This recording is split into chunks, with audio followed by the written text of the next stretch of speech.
Thursdays, Beersheba, cultural and agricultural centre of the Negev, is transformed by the romantic charm of the Old East. For this is when the nomads come in for the market. Besides camels, there's always a demand for domestic animals and bargaining is spirited. Inside the town are modern shops, but the nomads prefer to bargain in the marketplace. For these were the methods of their fathers and their fathers before them.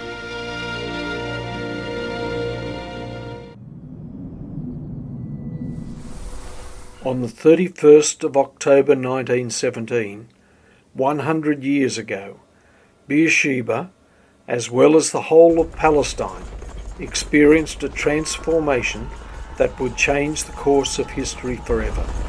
It came about due to the success of one military manoeuvre carried out right here in Beersheba.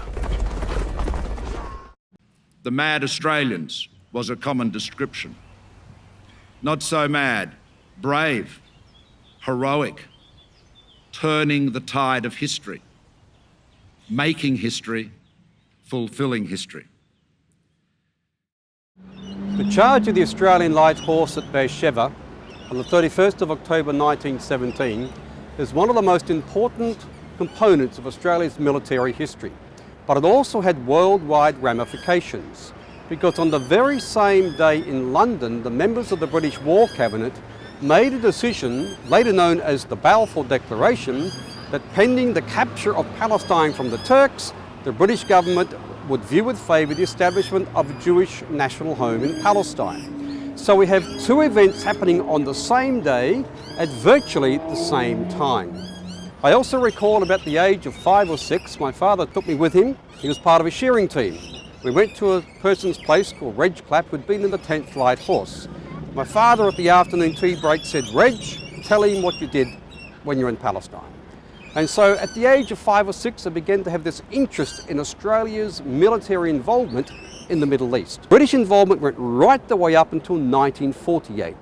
With the establishment of the State of Israel, the end of the British Mandate, then they left. So it's a around 150-year period.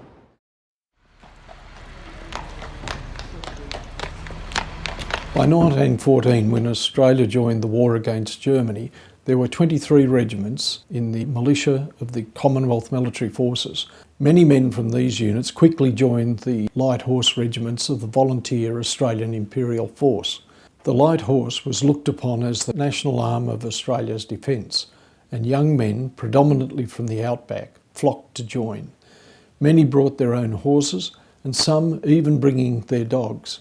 It all seemed like one big adventure, perhaps their only opportunity to see the rest of the world. Initially, before they were accepted, the recruits had to undergo a very stringent medical assessment, but as casualties rose on the Western Front and at Galipolli, they became far less stringent in their requirements. They were then sworn in and issued with their uniforms, the usual AIF jacket, attractive riding breeches and leather leggings, all bound by a spiral strap. They wore the familiar Aussie slouch hat, in addition to the distinctive bandolier that carried 90 rounds of ammunition, as well as the 10 rounds in the .303 rifle slung across his shoulders and around 50 rounds in pouches on his belt, which also supported a bayonet and scabbard. Everything the Light Horse trooper needed for living and fighting had to be carried by him and his horse. If a man's horse met army standards, it was bought by the Commonwealth for about £30. Many men were given remounts, which were bought from graziers and breeders by Commonwealth purchasing officers. They were called whalers because they were the type of New South Wales stock horse, strong, great-hearted animals with a combination of being thoroughbred and semi-draft. The death rate on the long sea voyage started to grow. To reduce the problems, each man cared for his own horse. Plans changed, and the Australians landed in Egypt to complete their training, where they were joined by other brigades to form 6 regiments of the Light Horse. It wasn't long till they too would sail to Galipolli as infantrymen, leaving their horses behind. The 3rd Light Horse Brigade was to make a dawn charge across a narrow ridge called the Neck. Plans went horribly wrong, and 9 tiers of Turkish trenches packed with riflemen and machine guns waited for the Australian attack. In 3/4 of an hour, 234 light horsemen were dead and 138 wounded in a futile action. They had shown remarkable courage and discipline. Never again would these qualities be wasted so tragically. My name's Jeffrey Graham. I come from Bendigo in Victoria. 19 of my descendants were involved with World War I, including 3 nurses, 4 brothers by the name of Harris, and 2 of their cousins were in the Light Horse. One eventually became the commanding officer of the 7th between 1932 and 37 after the war. He'd been to the Boer War early, so he already had become an officer and so on.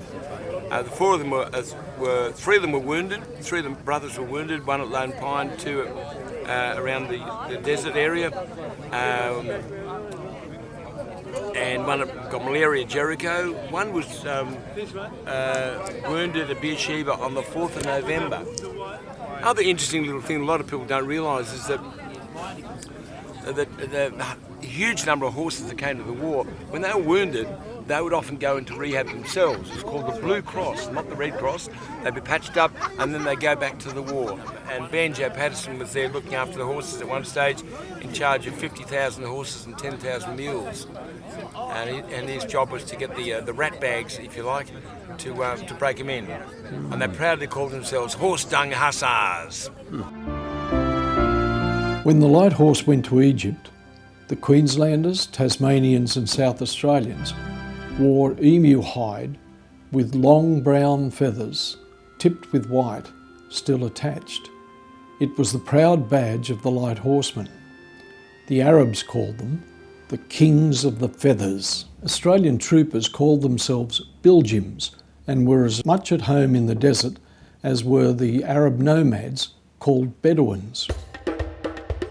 Many of the desert Bedouins had the reputation for being thieves, ready to take what they could from those who invaded their lands. However, the Australians also scavenged whatever they could: food, firewood, poultry and livestock, causing Arabs to warn that the Kings of Feathers will steal your bread. The Bedouin had witnessed many conquering armies in the desert, but none were quite like the Biljims. The Suez Canal linked the Red Sea with the Mediterranean, thereby making Egypt strategically important to England and France. It was also the breadbasket of the Middle East, where the soldiers and horses could rest and be fed. Palestine, on Egypt's northeastern border, had been part of Turkey's empire for hundreds of years and was in the pathway to Damascus and through to Jerusalem. I'm Des Hines, been living in Melbourne now with my wife Lan. I'm originally from Perth. I had a grand uncle who enlisted in the Light Horse back in 1916 and was finished his time in 1917. He made it to Cairo, I believe, where he was sent home with deafness. I don't pretend I inherited any of his bravery, whatever, to have enlisted, but I inherited his deafness, I'm afraid. As at Makdaba, the retreat for water was ordered and ignored when a final bayonet charge won the battle. As the final charge of fiercely yelling troopers was almost on top of the Turks, they dropped their guns and surrendered. It seemed too late to stop the apparently crazed Australians. But the Light Horsemen jumped down into the trenches and shook hands with the startled Turks. They were delighted not to have to kill any of the enemy that they had come to respect at Galipolli. At the gates of Palestine, the British forces south of Gaza also had a new commander, General Allenby, sometimes known as the Bull. Allenby's leadership transformed the bored troops in the Sinai Desert into an army eager to attack.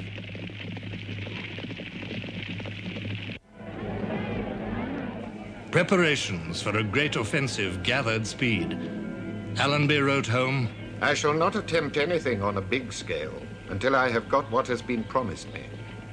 I've made a lot of changes since I came out here and have now a good staff and some capable commanders. My army is in good spirits, and is confident of success. The objective remained the same: the Holy Land and Syria, Damascus and Jerusalem. The British battalion of the Camel Corps was retained as camels, and they went and they performed security duties along the Hejaz railway line. The two Australian battalions of the Camel Corps were converted into light horse regiments. The 14th and 15th light horse regiments were created from the Australian battalions of the Imperial Camel Corps. The New Zealanders that were in the Camel Corps were converted to machine gunners and became the machine gun squadron for what was to be the 5th Light Horse Brigade under George MacArthur Onslow was his name. And added to them was a French colonial regiment. It was decided to give that brigade swords. So not only were they converting to light horse from camels, they were also converting to cavalry. And all of the British norms around this said it'd take about 12 months if you did the training the right way. These guys did it in about 3 weeks. General Sir Edmund Allenby was the new Commander-in-Chief of the British forces. He was a large, enthusiastic but stubborn cavalryman who quickly became known as the Bull. He moved everything 240 kilometres nearer the front rather than stay in their former headquarters in Cairo, and inspected everything, racing from one unit of his army to the next in his Rolls-Royce staff car.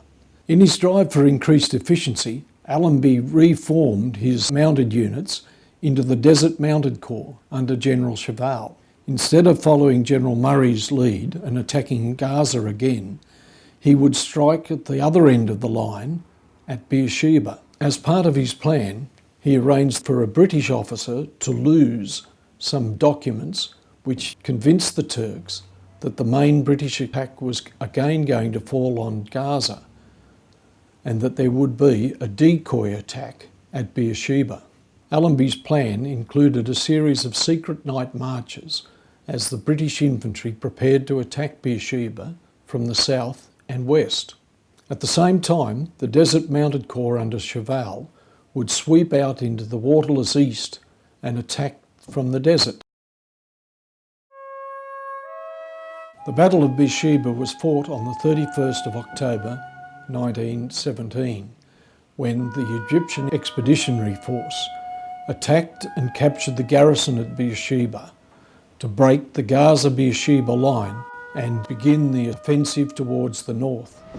Beersheba was defended by lines of trenches supported by redoubts built on hills that governed all of the approaches to the town. While the Anzac Mounted Division cut the road to the north of Beersheba, Allenby's plan called for the British infantry to attack from the southwest in the morning, while at the same time the Desert Mounted Corps attacked from the eastern side. Allenby sent Cheval a telegram calling for the capture of Beersheba before nightfall. With all brigades of both mounted divisions fully committed, the only brigade available for the attack was the 4th Australian Light Horse Brigade. Brigadier Grant issued his orders for the attack, and the 4th Light Horse Regiment from Victoria and the 12th Light Horse Regiment from New South Wales formed up behind the ridge. At about this time, the members of the British War Cabinet were meeting together in London, and they were discussing this whole issue of whether or not to accept the Zionist organisation's proposal for a Jewish national presence in Palestine, the land of Israel. In order for that promise for the British government to be fulfilled, the Allies had to capture Beersheba. These swordless mounted infantrymen with bayonets in their hands galloped over the plain, riding towards the town and a redoubt supported by trenches on the southeast of Beersheba. At 16:30, the two regiments moved off at the trot, deploying at once. As the leading squadrons came within range of the Ottoman riflemen manning the defences, a number of horses were hit by sustained rapid fire. Part of the two regiments dismounted to attack trenches on the eastern side of the town and the redoubt on Tel El Saba.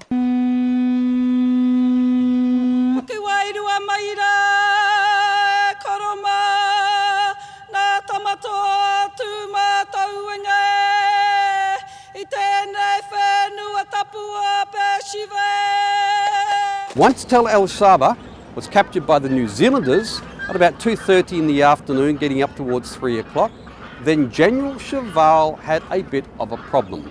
Time was getting late. He had to take the town in one day. Already, because of what the British infantry had done previously in the day, the Turks had made the decision to begin to withdraw from Beersheba, and part of the withdrawal orders were to destroy the water wells, thereby denying the Allies that element of success. And so Cheval therefore had to make his decision which force was he going to use in order to take the trenches, the remaining Turkish trenches on the east side of the town. He had the 5th British Mounted Brigade and he had the 4th Australian Light Horse Brigade. The British were cavalry, had been trained to do frontal cavalry assaults. The Light Horse were mounted infantry. In other words, they were infantry on horseback and the horses would just take them to the front line. So they hadn't been trained to do this.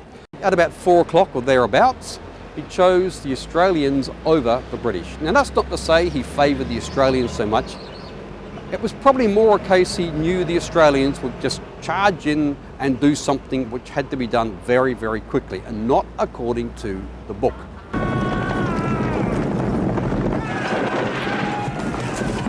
The remainder of the 4th and 12th regiments continued their charge with bayonets, their only weapon as a mounted infantryman, their .303 rifles being slung across their back.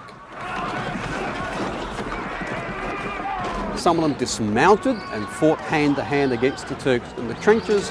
Others went straight into Beersheba, and thankfully they did, because they were able to stop the German engineer from completing the destruction of the valuable water wells. Others from the Allied forces, the Egyptian Expeditionary Force, were also converging upon Beersheba at that time, and so we can safely say that by about 6 o'clock in the evening, Beersheba had been captured, just as Allenby's orders had required.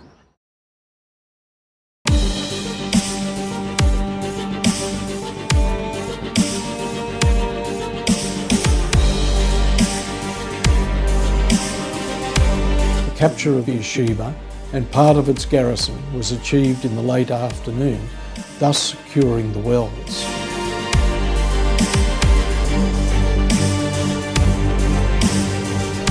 Nearly 4,000 years ago, Abraham came to Beersheba, the city of 7 wells.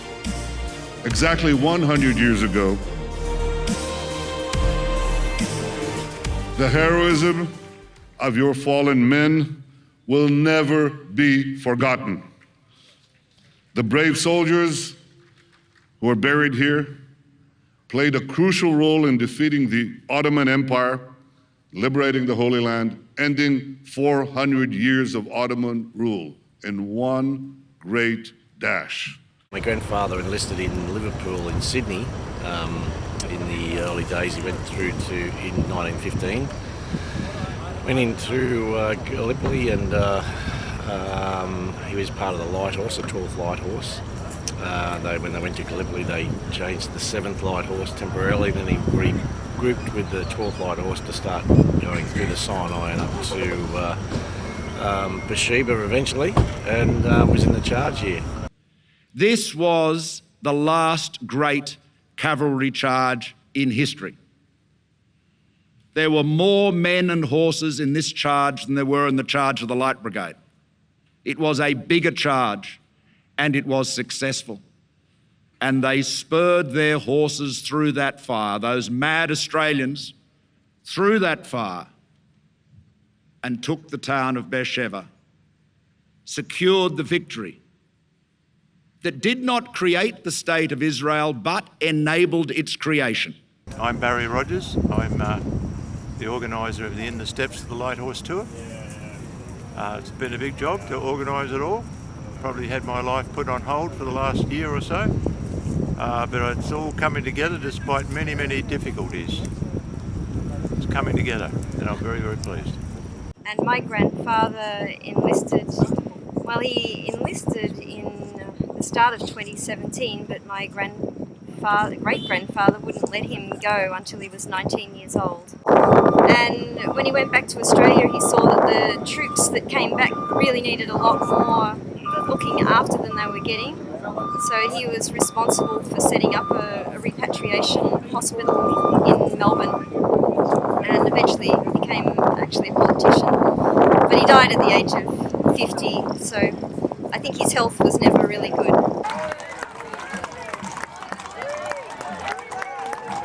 Yeah, look, fantastic. It's been a terrific service, a great commemoration, and lots more to do.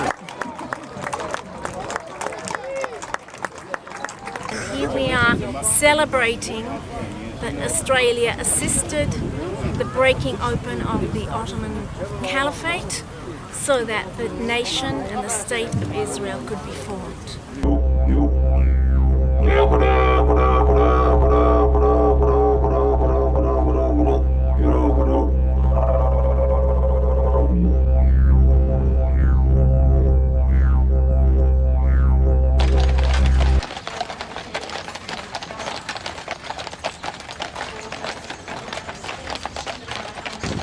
Today's been quite an extraordinary day, and this morning was very moving and rather beautiful when everybody came out and laid wreaths. I was very, very taken by watching that. I thought our Prime Minister spoke very well about our men and our young boys and our horses and what the day meant.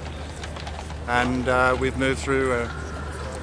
During the afternoon, I saw all our men and women on horseback getting ready for the big charge, the big reenactment. That was wonderful. And now we've got a beautiful evening ceremony to have, and I think it'll bring home to us all once again what people give to look after us. Thank you. It's a real honour and a privilege to be here where 100 years ago Australian men of the light horse rode into history. They changed a battle and they helped contribute, I believe, to the formation of the State of Israel. Also, it's great to be here in the park, and I acknowledge the work of the Pratt Foundation in helping make sure that we remember our history and it provides a great guide for our future. Thank you.